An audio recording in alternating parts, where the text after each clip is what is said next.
Welcome back, everybody. I'm so excited to see faces that we've seen before and brand new faces.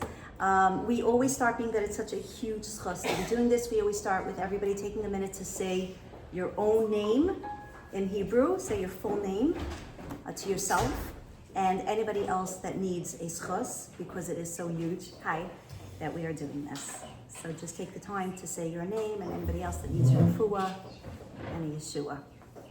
Thank you again to Fegi Ashkenazi for hosting, for sponsoring. You should be benched and your house should just be filled with shefa and bracha and everything good, because this is so awesome.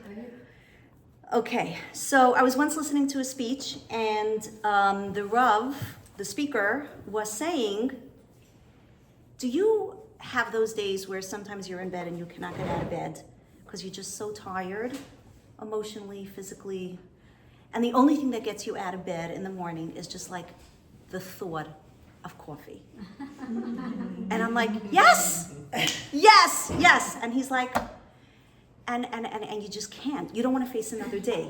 But the smell of that coffee that you know is coming and the taste, I'm like, yes, yes. He's like, that is not the Torah way. I'm like, oh, whoops, okay. What did you say? That what gets you out of bed in the morning is the coffee? Yes, that is not the Torah way. It is our way. It's my way. It's our way. It's my way. I smell it from downstairs already. Right? My Nespresso machine? From downstairs. You bet. You must go get out of bed. You must. Yes, I totally agree. Well, apparently he doesn't. But I think that the point is that we sometimes get confused. We think that we are physical people living in a spiritual world, when in reality, it's completely opposite.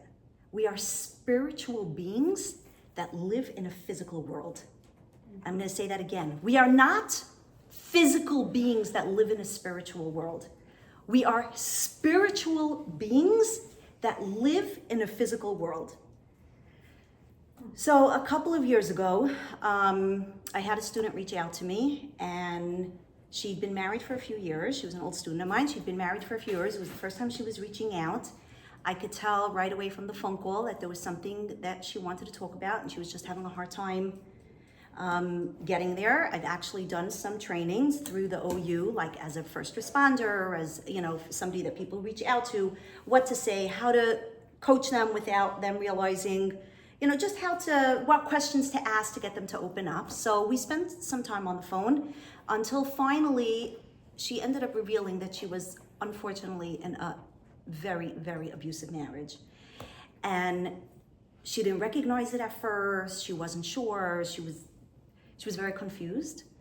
And my first question to her was, and this was not through the training, this is just something that I do when students reach out to me. My first question was, do you feel safe enough? Do you feel comfortable enough reaching out to a parent? Because I believe very much that. Meaning to her parents? To her parents. You believe it's good? Not in every case, which is why I always ask them, do you believe that you can and that you feel safe enough and that a parent will be able to handle the situation the way it needs to be handled? Many times they will say, no, I don't. And I'll say, okay. In this case, she said, yes, I think that my mother will fall apart, and I can't get her involved, but I feel like I can get my father involved. And we did a conference call and we got her father on the phone, and it was a terrible phone call to make. Her father had no idea about this. They lived in Eretz Yisrael. Anyway, but her father did end up getting involved, and through a sequence of events which I was involved with, in the end, after a long period, she ended up leaving this abusive husband. And when that happened, the father called me up and he said, I don't even know how to repay you. I mean, you literally saved my daughter from a life of, she had one child,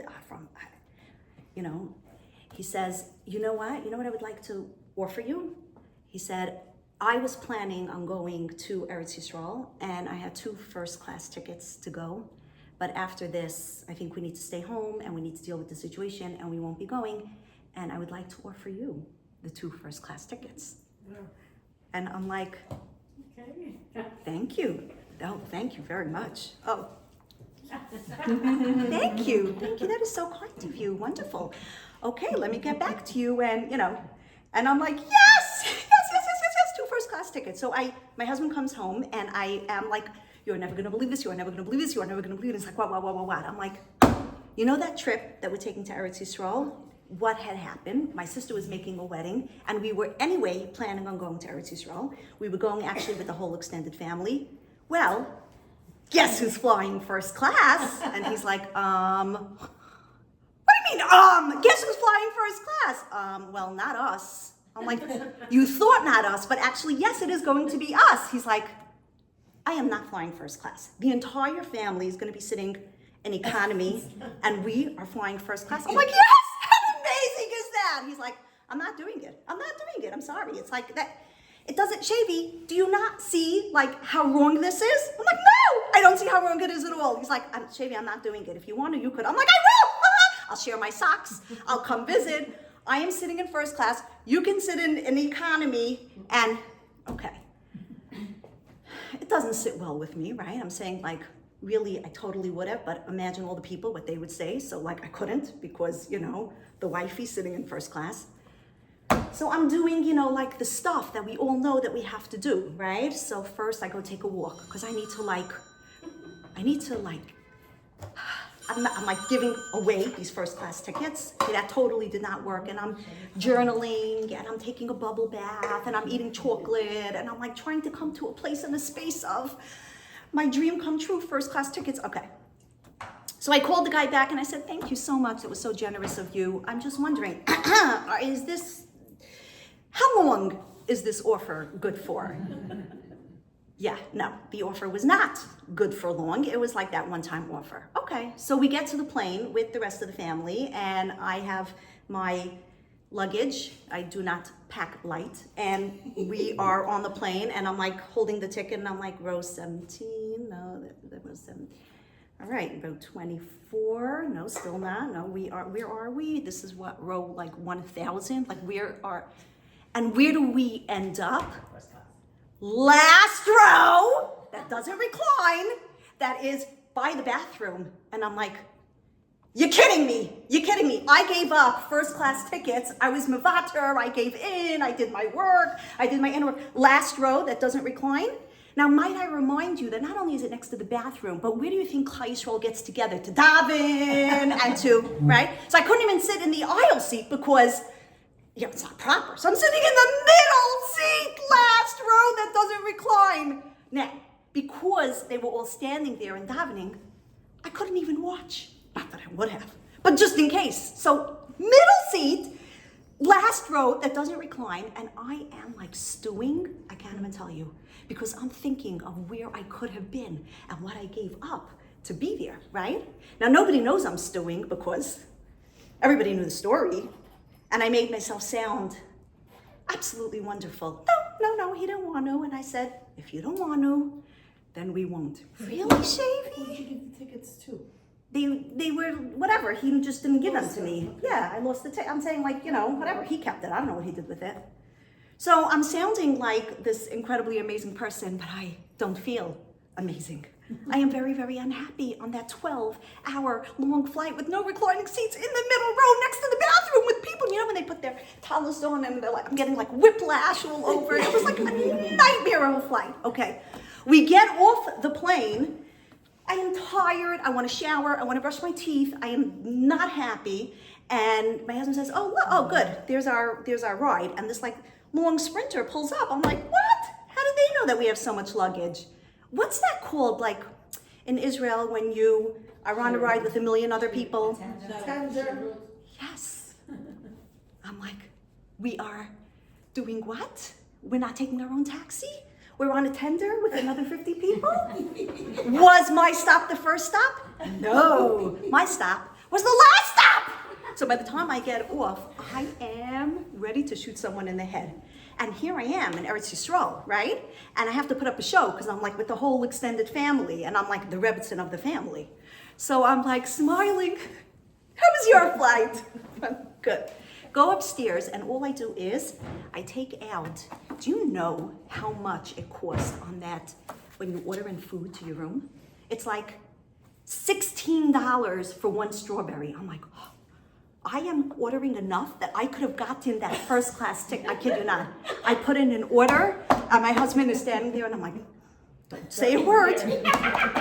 After I eat my ginormous order that costs like $340, and I take from the hotel, and I take a shower, and I feel a little better, and I'm like, I'm ready to go to the Kaisel. So we go, and when you're standing in front of a holy wall, it's like a whole different experience. The tears come. I do tears very easy. The tears come, the Tehillim. Now, I'm standing there and I'm thinking to myself, I think there's something wrong with this picture. We are not physical beings in a spiritual world.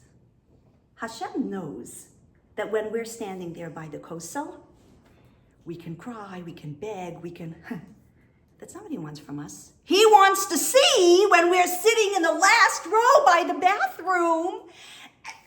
That's what he wants from us. That's what the Avodah is. That's what Shavuos is all about.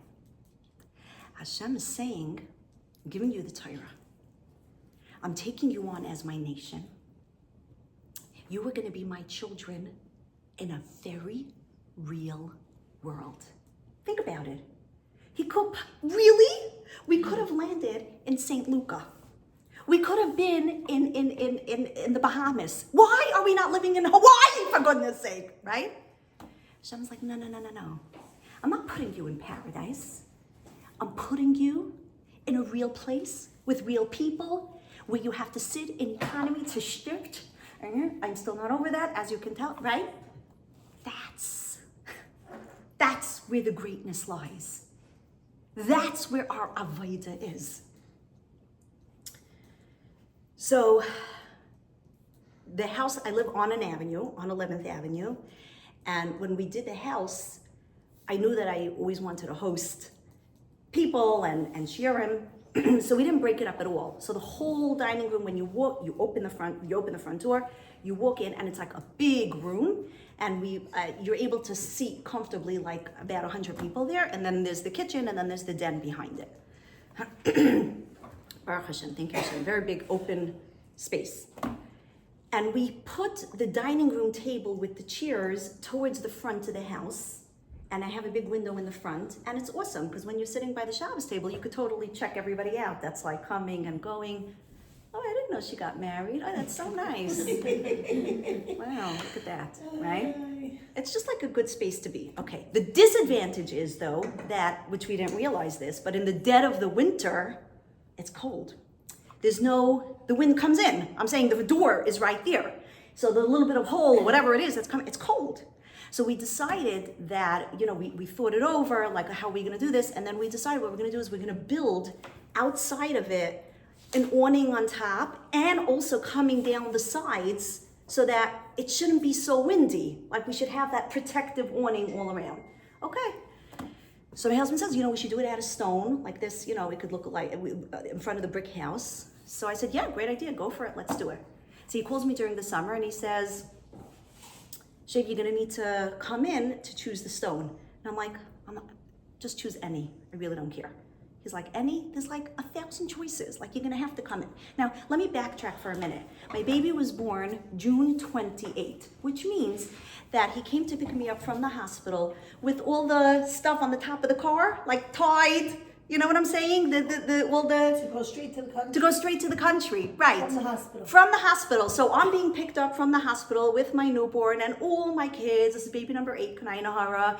And all I could think of is, where's the lunch? Because, you're ready early and the hospital food isn't so amazing to begin with. And he's like, lunch? Oh, don't even tell me that you didn't bring lunch. He's like, we're almost there, 2.5 hours. Okay, maybe traffic, 3.5 hours before you know we'll be there. So my milk is coming in, I didn't eat, I'm hormonal, so this is the situation that I'm in. I have a newborn, I still never got over that ride that was so traumatic for me, right? With the stuff on the top of the, okay, you need to come in. I'm like, I just choose it. I'm not choosing Shav, you have to come in to choose stone. Okay, fine. So the people in my colony. Now, apparently there are people who go in like once a week. They do like their nails and I used to look at them in a funny way, and now I think they're brilliant. Like, So Brooklyn, they can't do they it come over to, there? no, they can't do it over there. And guess what? At the pool, they are completely hairless. I know, because I have checked. They are the only ones. Like, these people they're smart. Okay, so I go to the smart people. Like, oh, could I get a ride? Whatever. Oh, who's coming? No, just me and my newborn. Oh, Shavy, there's a bus that stops right in front. So I'm hearing nice things about the bus. Okay, we'll take the bus. I could do a bus. Like, what's wrong with a bus? So I have my newborn, and this is the days before, what are those called? The Dunas? We didn't have the Dunas. Yeah. We had those bulky with the piece on top. McLarens? I don't know what it was. Okay, fine. I'm not so good with doing that. You have to put it underneath the butt. Okay. So I sit down. I could totally do this. Like, I'm going in, I'm choosing stone. This is going to be awesome. Except that the lady right behind me opens her tuna sandwich. And I'm thinking to myself, what? Why are you eating tuna at 9:30 in the morning? Remember lesson number 1 where I told you that I have this thing with my nose that I smell things? Remember bad breath girl that got me into trouble? Yeah. So I have the tuna situation going on, and I'm like, this is just not good. Okay, so I get there, I choose my stone, come back home, Oscar Mitchell, I needed a full month to recuperate. I am not joking. The baby, the crying, the this, the that. Okay.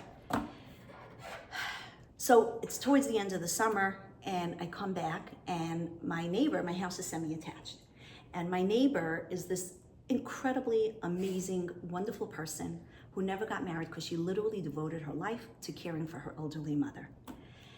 And she doesn't have a porch in the front, she lives upstairs. And we started building with the stone, like the stones are piling up. Like I said, we're building out like a 2, maybe 3 feet awning type of thing. And she comes out and she says, Shik, I'm so happy you're back. And I just, I have this thing, like I wake up in the morning, I like to come down outside. You know how I go straight to my driveway to get to my car to get to work. But I like to look to the right, I like to look to the left. And I don't know, now I have to like lean over and I'm like, uh-huh. Yeah, okay. And she's like, no, I'm just saying. I'm like, okay, yeah, have a great day. Okay. But this happens every time I see her. She's annoyed that she has to, and it's like getting higher, right? Because they start at the bottom with cement or whatever you do with big stones. So it's getting higher, and she is coming out and she has to like lean to see before she goes down the steps to her driveway, and she doesn't like it, and she's complaining about it. And I served my husband a really good supper, right? Because the way to a man's heart is through his stomach. And I say, we need to talk. And he's like, oh, no. Oh, Shavy. First dessert before, we get there. And I'm like, we need to take it off. He's like, what are you talking about? I said, we're building this to prevent the wind from coming into our house. So every time she walks out her front door, I'm going to have this like coldness from her. How is that preventing a wind from coming into our house? And he's like, we spent thousands of dollars. I'm like, forget the money. Do you remember that horrific story on the coach bus coming and the tuna? I'm thinking of that I had to go through. And I put my foot down. Because we forget that really we're spiritual people living in a physical world. And this is our work. This. When you sit there with a Tehillim and a Siddur and you're giving tzedakah and you're listening to a shir and you're, whatever, you're in a different place. But when Hashem gave us the Torah, He says, my children, you need to live in this world. Why do we have to kiss the mezuzah every time? Once a day! Or before you go to sleep. Every time you walk through the door. Yes, my child, because I want you to remember me. Every single time you walk through that door. I remember what we had said. Right shoe first, left shoe next, left shoe. Yeah. Because I want you to remember me. When you're putting on your shoes and when you're cutting your nails and when every part of your life. Because you are a spiritual being that lives in a physical world. And I don't want you to forget that. You should know that we took the wall off. There is an extra bracha with my front porch. Wow. The sun shines there. I daven there every morning. Me and my neighbor are besties. We have a great relationship. She uses my garbage all the time to put her stuff in, which is totally fine. It's just, yeah. Can I share a nice story? Please. Okay. So I have a beautiful tree in my backyard, but every April, May, June, it was always like tons of mosquitoes, and as many exterminator companies that I called to spray the mosquitoes, it was always there, and I couldn't enjoy the outdoors. Fast forward, a neighbor from across the alley calls me, and she says, there's a tree on your property, not referring to the tree on my porch, that's partially in my property and maybe an inch in my property. I'm not exaggerating. And I'd like you to remove it because it's a really bad tree. And it was a very ugly tree that was black. And every time I would park there, my car was full of sap in the morning that I couldn't even open the door. It was ugly, but I never felt it was my responsibility because it really wasn't on my property. But then she put in a sentence and she says, I'm a widow and I would really want you to do it. So I gave over that information to my husband. Do as you wish with that information. We were away for close to 3 weeks during Pesach. I come back and the tree was removed. I go to my husband, like, usually I would know that he called a company and he took care of it. I didn't realize that he delegated somebody to handle it. He didn't even tell me. A few things happened. A, there's no sap on my car and I don't need to fight with my door in the morning to open it up. And I don't have mosquitoes on my tree. That tree was a horrible tree and that caused the mosquitoes on my porch. And by us removing the tree, it helped me a lot and I helped the widow. So it doesn't matter if it was on my property or not, I benefited. Wow. Yeah. But we forget. What? I forgot about the sap, right? I think It's the season. I know. Yeah, I think what's so amazing is that we get caught up in the, it's yours, it's not mine, you should be who's the right person over here. It's not about like right or wrong. That's the part that we forget. And that's what's so amazing, that it was just done. Wow. Bat Yisroya is a friend of mine. She's just this incredible person. I got to know her through Nitzos. She runs the seminary, Nitzos Seminary. Yeah, sure. Yes, I've taught in her seminary. So I had two interesting stories with her. One was that I was once invited to speak in Monroe. And in Monroe, the community, Baruch Hashem, is so huge over there that when they do an event, let's say the Biko Chaylan, when they do the event there, they do it 2 days in a row because there's not enough room to fit the whole community into one place. So they told me I would come Tuesday night for the younger division, Wednesday night for the older division, and we're talking about that the ballroom that they have can host probably like 3,000 people. So they have like 7,000 people coming out. A fun little tidbit is I had to do it in complete Yiddish from beginning to end. So I was practicing my Yiddish a whole week. I was calling my nephew Flemenik. He's like, who? I was totally brushing up on my Yiddish, which was awesome. Anyway, by the time the second night came around, I was not just tired, I was teaching during the day and then rushing home, doing supper, wiping off my makeup, right? Because that was like part of the thing. Traveling there, an hour and a half, 2 hours, whatever it is, speaking, and it doesn't exactly run on time over there. So by the time you finish speaking, so by the second night, I could not keep my eyes open. I remember like I came out and I was just like looking for the car service. I was so tired. I got into the car and it was warm and it was by then like 12, 1 o'clock and Monroe was pitch black at night. And I'm so excited to be heading home and I see the driver doing this.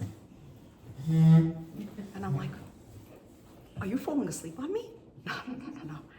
No, I'm so tired. Please do not do this. So I started talking to him to keep him up. How long are you doing this? And I'm like trying to stay awake while I'm trying to keep him awake. We're both falling asleep.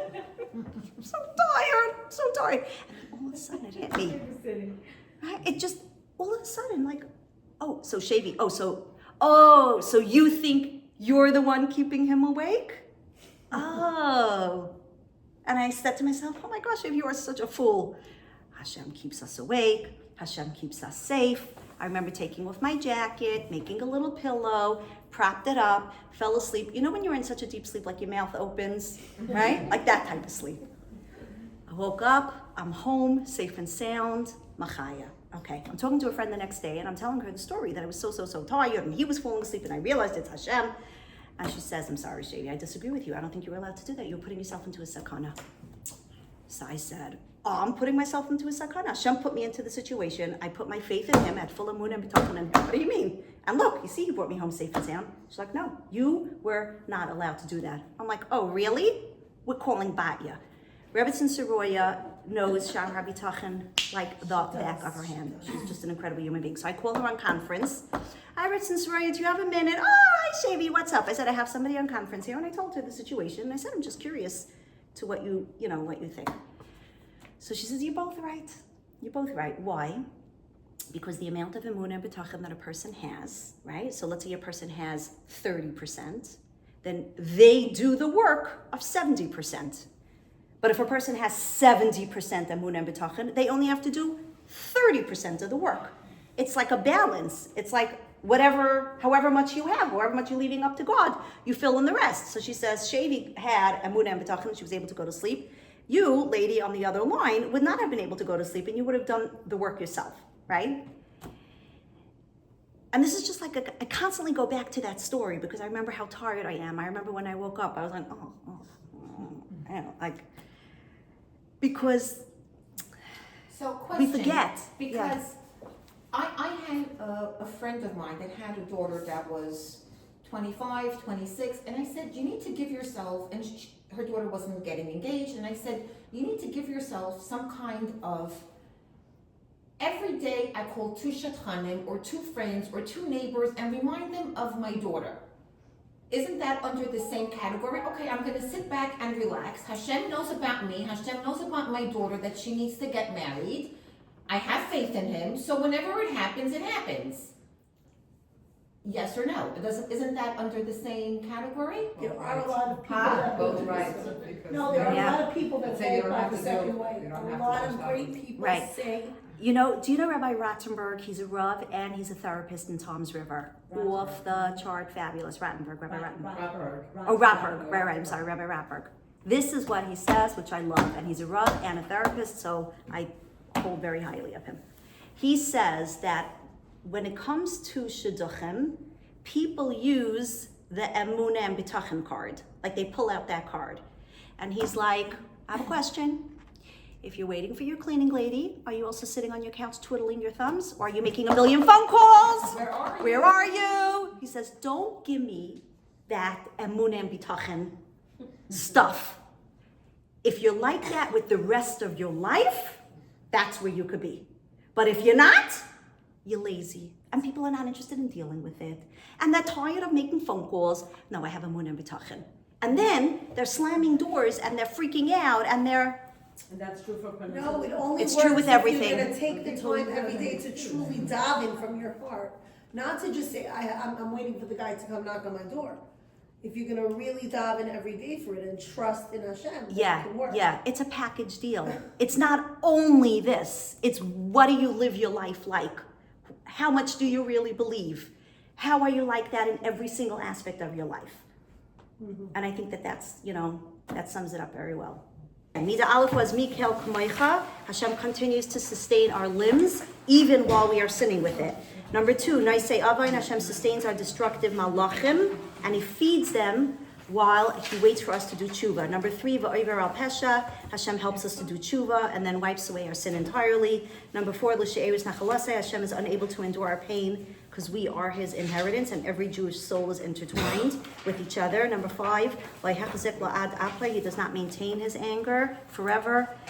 Number 6, Ki chafetz chesed, who is that we're up to know, for he desires kindness. And then number 7, Mi design, which is what we're talking about today, Yoshev Yerachamenu, Yashiv Yerachamenu. After tshuva, he will have mercy on us. Kadosh Baruch Hu's ways are not like those of mankind. When a person is angry at his friend, even after they make peace, their friendship will not return to its former state. However, when a person sins against Hashem and then does tshuva, he reaches an even greater level of closeness than before. Thus, our sages say, in a place where a Baal tshuva stand, perfect tzaddikim cannot stand. This is how a person should act towards his fellow. He should not maintain hatred from his previous anger. When he sees that the other desires his love, he should show much greater compassion and love than before. He should say, to me, this person is like a Baal Tshuva, besides whom even perfect tzaddikim cannot stand. He should draw that person close, even more than he would those perfect tzaddikim who have never sinned against him. King Menashe did evil in the eyes of Hashem, filling the land of Israel with idolatries of the Gentiles, and building altars on which to worship them. His wickedness reached such an extreme that he planted an idol in the Beis Hamikdash itself. In addition to his own sins, he led the Jewish people to transgress the three most heinous sins of murder, idolatry, and forbidden relations. Finally, the measure of their sinfulness had reached its fill, and Hashem brought upon them the invading armies of Assyria. The Medrash tells us the Assyrian captured King Menashe, chained him, placed him in a metal vat beneath which they lit a fire. Menashe saw that his end was near. He called on every idol in the world for help, but to no avail. He then remembered the verse that his righteous father, King Chizkiyahu, had taught him, when you are persecuted and all these things befall you, you will then return to Hashem, your God. To page 114, I will call upon Hashem, he said, and if he answers me, good. And if not, then he is no better than all the idols I have called upon. Chas v'shalom. The angels shut the windows of heaven to prevent his prayers from ascending. Master of the universe, can there be any tshuva for a person who puts an idol in the Beis Hamikdash, they asked? If I do not accept him, I lock the door before other Baal Tshuvas, Hashem said. People might see that Menashe's tshuva has been rejected and would be discouraged from doing tshuva themselves. Hashem carved a tunnel beneath his throne of glory through which Menashe's prayers could ascend. As the verse states, Menashe prayed to Hashem and Hashem accepted his prayer. Moving down, Hashem then sent a mighty wind which lifted Menashe out of captivity and miraculously carried him back to Yerushalayim, where his kingship was restored. I was discussing with Fagi that I think out of all the attributes of mercy, I think this might be one of the hardest, if not the hardest. What are we saying over here? That when somebody has wronged you, you're supposed to accept their apology and befriend them and be close to them and love them even more than somebody that has not wronged you.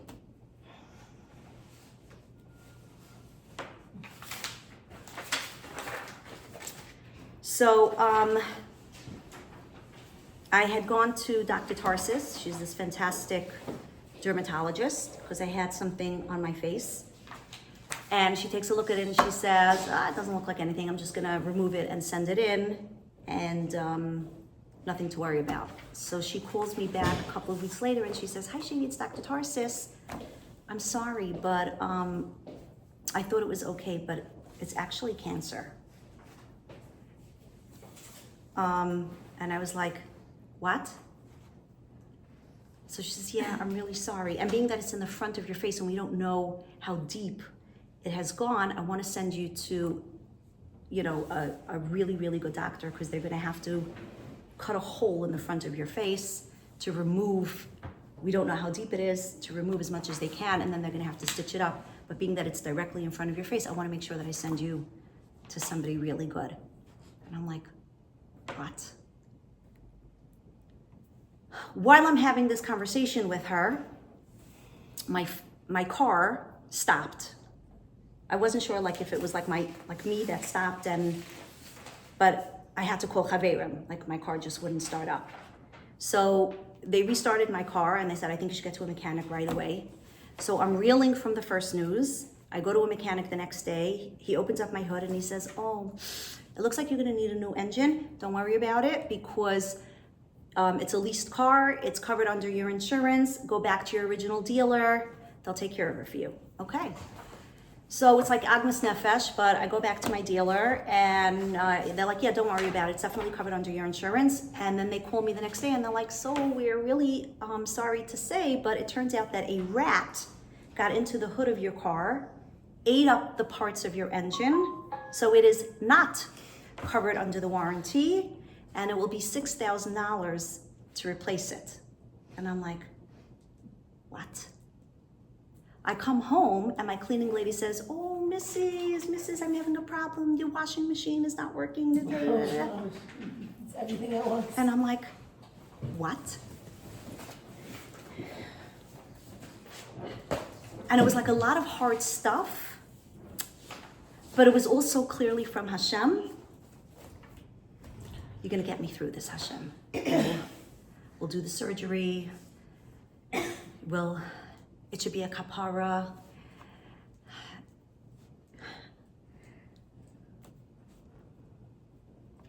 Then I get a phone call. I was traveling about an hour away, and I would teach in a seminary. It was like considered an elite seminary. And it was the secretary calling me to let me know that I shouldn't be coming in the next day. So I said, do they have off? So she's like, no, the school doesn't have off, but the principal asked that I call you and tell you not to come in. So I'm like, did she say why? No, she didn't say why. I said, could you have her call me? I would like to speak to her. I would like, what's going on? Now, I'd been teaching in the seminary since they opened. I was very involved in creating the curriculum for the seminary. I was like a mechaneches in the seminary. I was very close to the students. I was very close to the principal. I became like very good friends with her. So she sent me an email that one of the students had gone home to her parents, whose father was a chashuv rav, mother apparently was a rebbitzin, repeated something that I had said, and it didn't sit well with them, and they called and demanded that I no longer work in the seminary.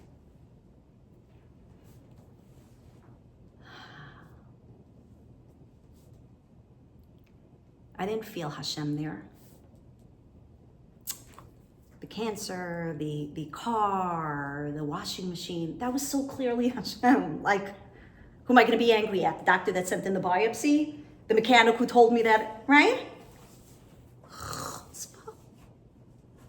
I'm teaching by you for 10 years.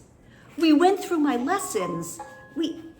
You call me to ask me chinuch questions. You don't even have the decency to call me and tell me this? Such pain. Such anger. Like,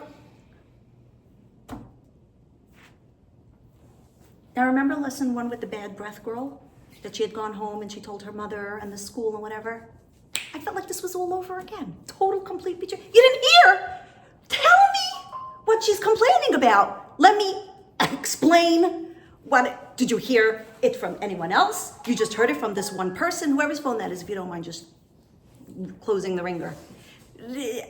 Like, what? Such betrayal. Like, how could you do this to me?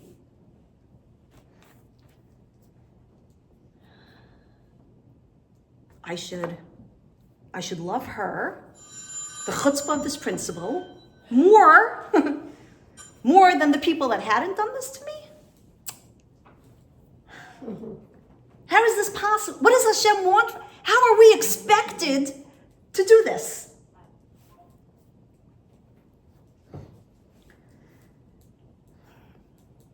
So I was once at a Shabbaton. No. There's no conclusion to the story? There is. Finish the story. There is a conclusion. Okay. I was at a Not letting Shabbaton. I'll come around to it. I was at a Shabbaton, and it was a huge Shabbaton. It was in that kosher place in Connecticut, the Crown, I think it's called. Yeah. Armin, whatever, huge. And so I was listening to the other speakers, and I was sitting in the back, and the speaker was telling the story of Mika Amcha Yisrael, how incredible Yisrael is, and she's saying that she flew in. She wasn't from here. I think she said she was from LA. She flew in. She was very excited to go shopping in our stores, and she's in a store, and she named the name of the store. I don't remember which one. And there is a girl there who is like tattooed and piercings, and she's wearing just like a little vest, that leather that was very revealing, and tiny little like leather shorts, and just, she assumed that she was here to deliver something, and then all of a sudden she started speaking in Yiddish, and her mother was there, and she said, and I turned around and I see this refined, wonderful, sweet, special person, and my heart just went out to her, and this was part of what she was saying.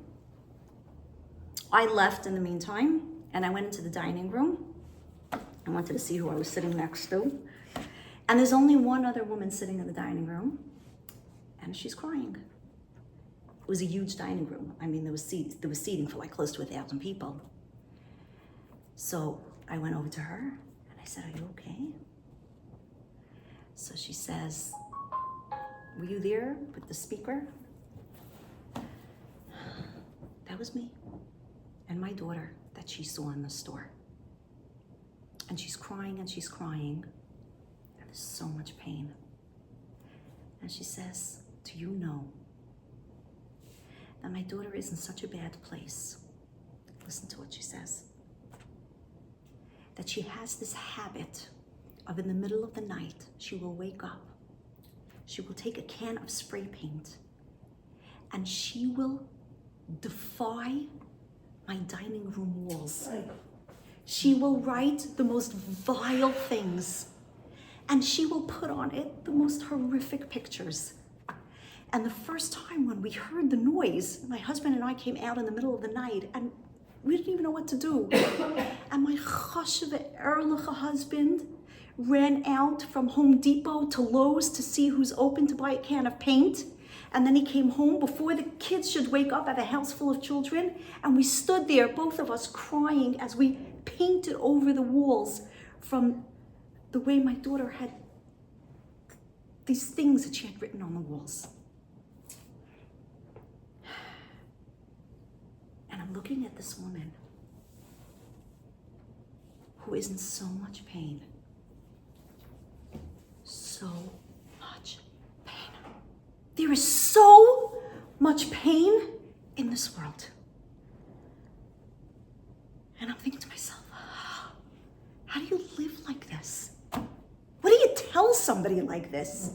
I could sit with her and I cried with her, which I did, but what do you do when there's so much pain? So I went home after the Shabbaton, because this wasn't the first story that I heard of pain. And I wrote a song, and I sent it to her. And I want to share it with all of you tonight.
Standing at the top, my arms are open wide.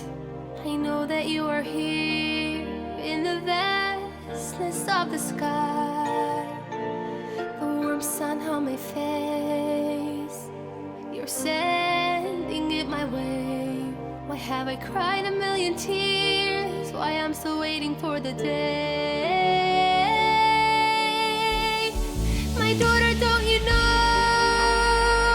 there's a story you don't see? Before you came down here, I showed you all, and you agreed. You saw that in the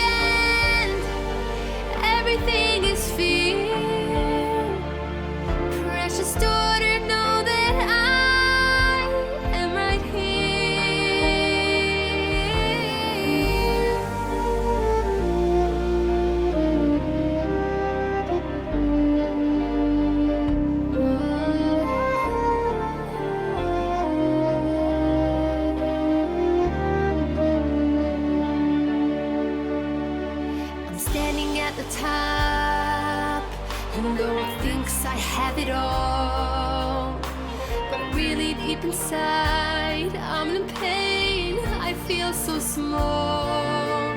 You see a smile on my face, but my tears still have not dried. Can you give me clarity? Hush and please send me a sign.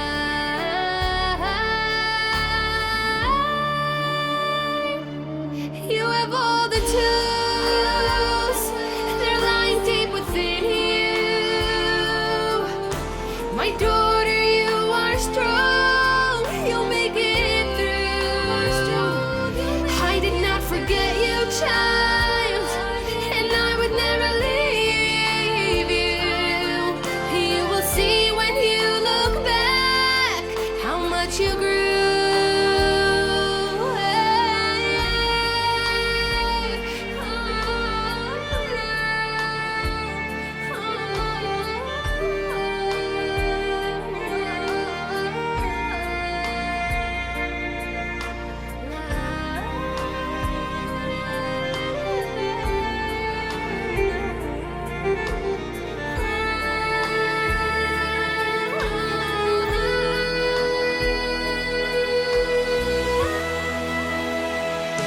My daughter, don't you know there's a story you don't see?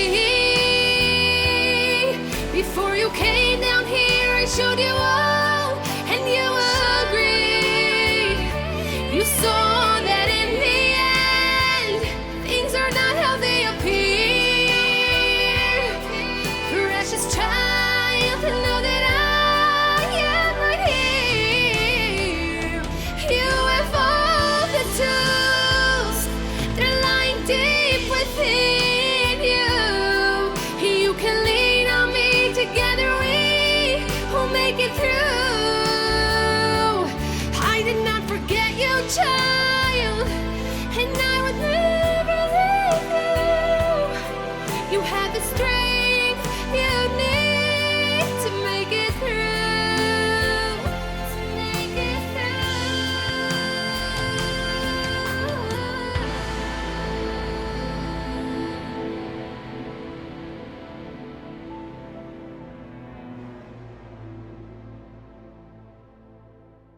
This is the answer. The answer is Hashem does not give us a challenge without the tools. I have mine, and you will have yours.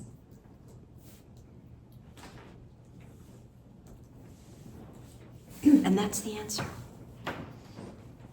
So this principal who fired me without any reason or rhyme, such a sense of betrayal.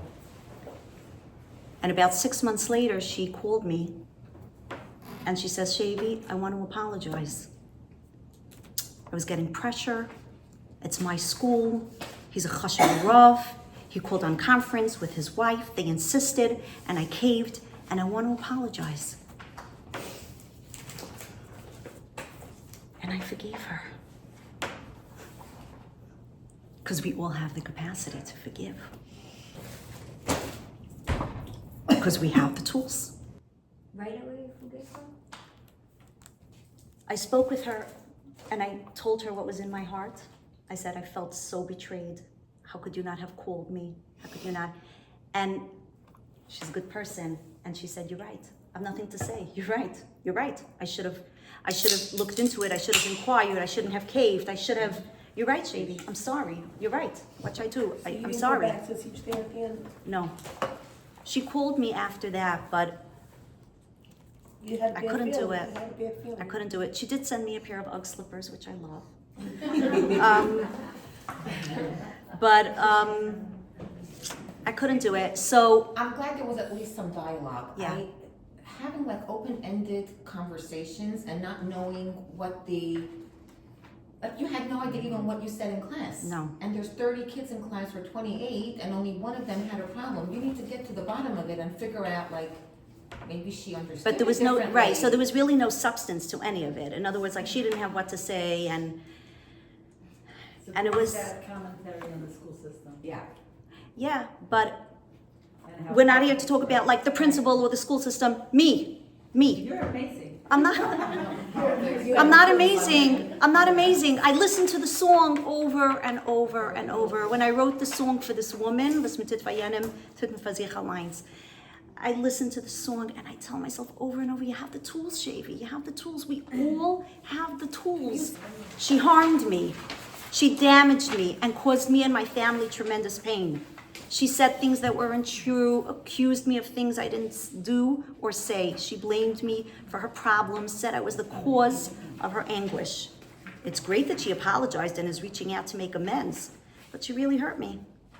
I'm willing to begrudgingly accept her apology, but do I actually have to act friendly to her?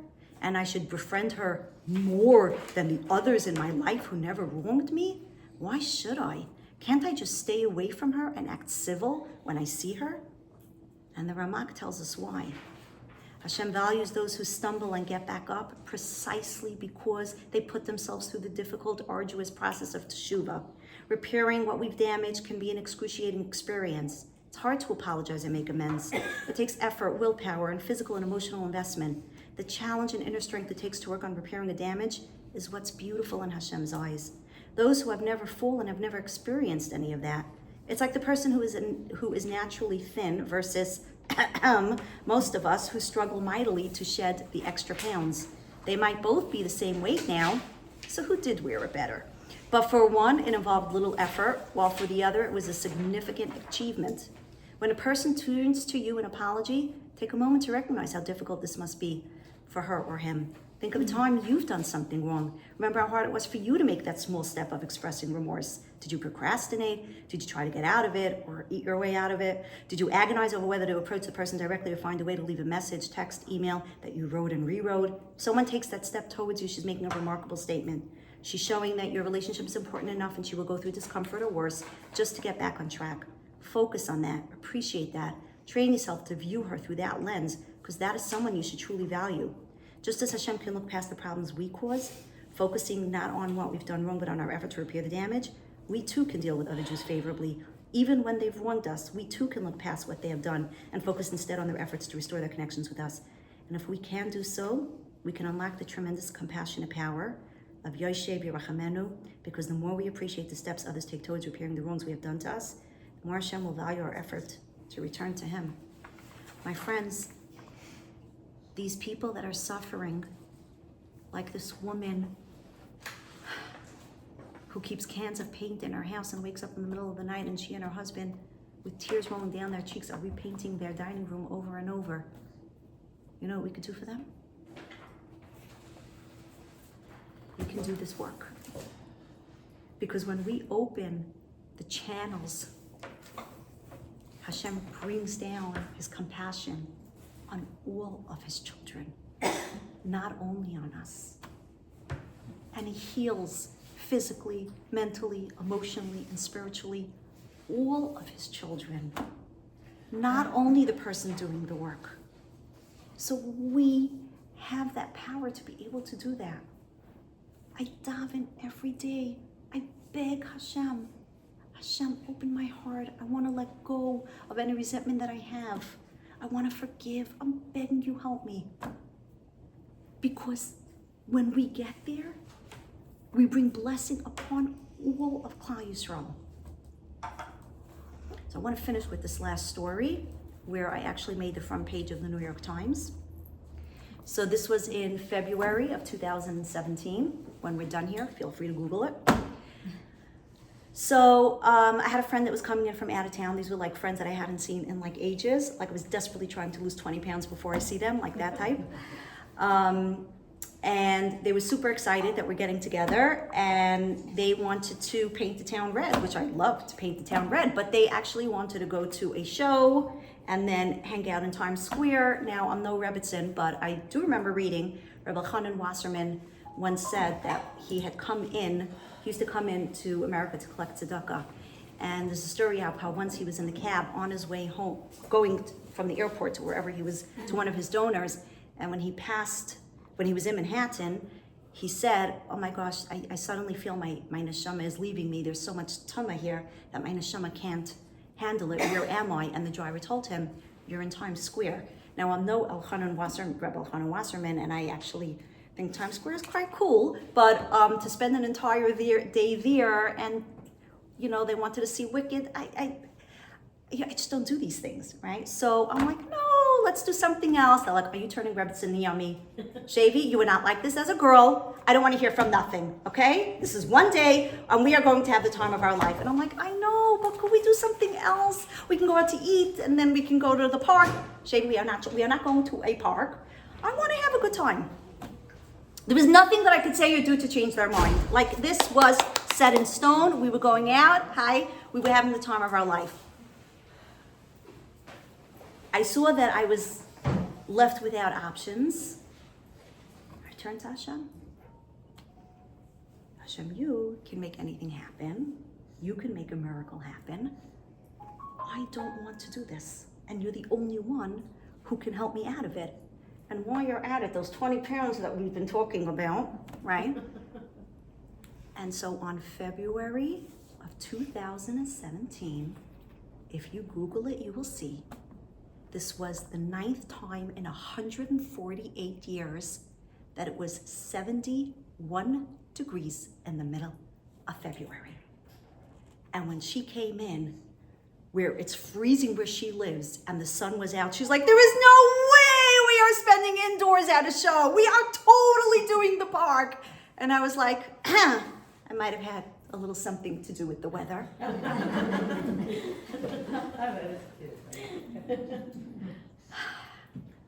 You see, when you really want, Hashem brings it to you. You know why?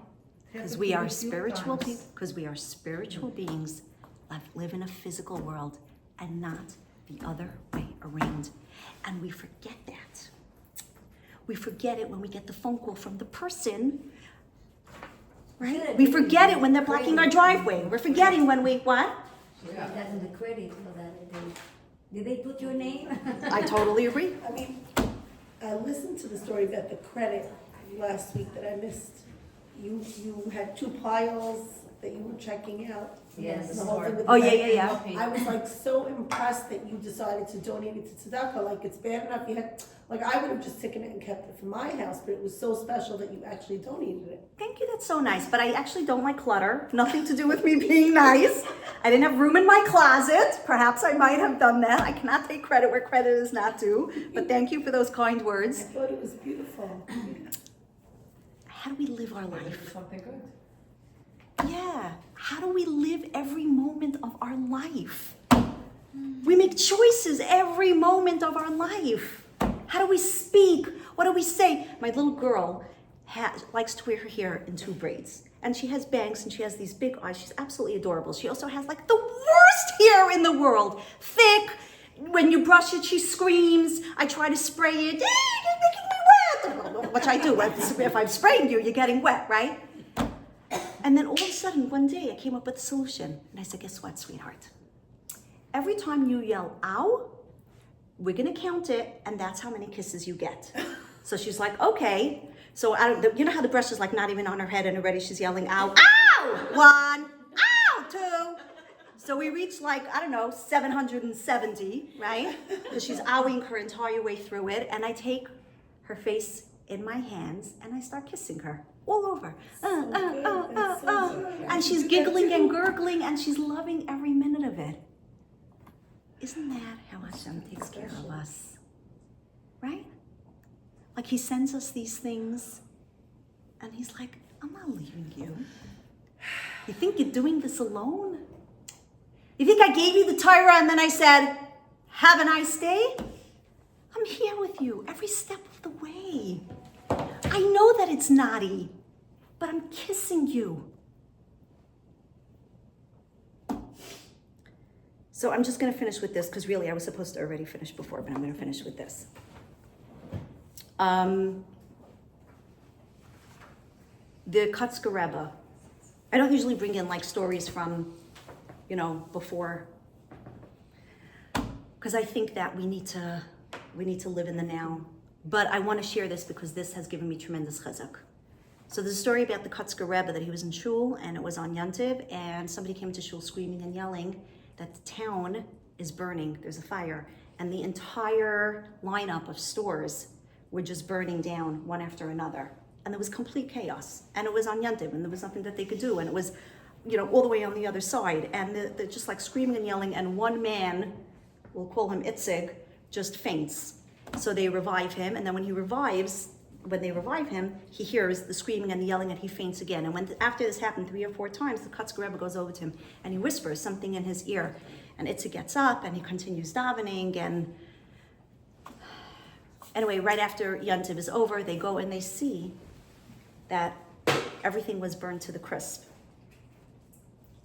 And they asked Itzig, well, what did the Rebbe tell you? So he says, oh, the Rebbe told me I don't have to worry that my store wasn't burnt. And they're like, I think he was wrong. And he's like, no, he wasn't. Check it out. Every single store burned down to the ground, besides for mine. And they're like, wow. So they go to the Kotzker Rebbe and they ask him, like, how did you know? And he brushes it off and he says it was easy.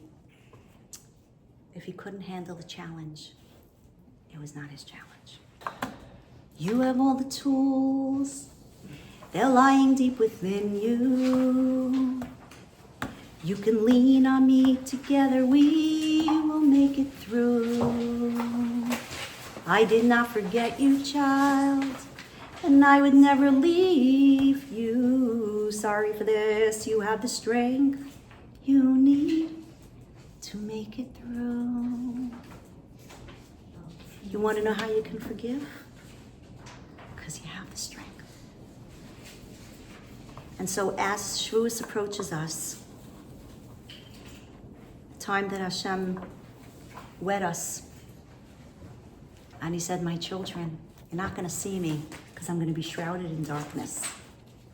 And you're going to have so much pain in your life that you're going to search for me and cry out for me. And your hair will be so knotty, but I am kissing you and loving you. And that's how we need to approach Yontiv. And if we want to help our sisters in pain, we need to open these channels because we have the power. Thank you.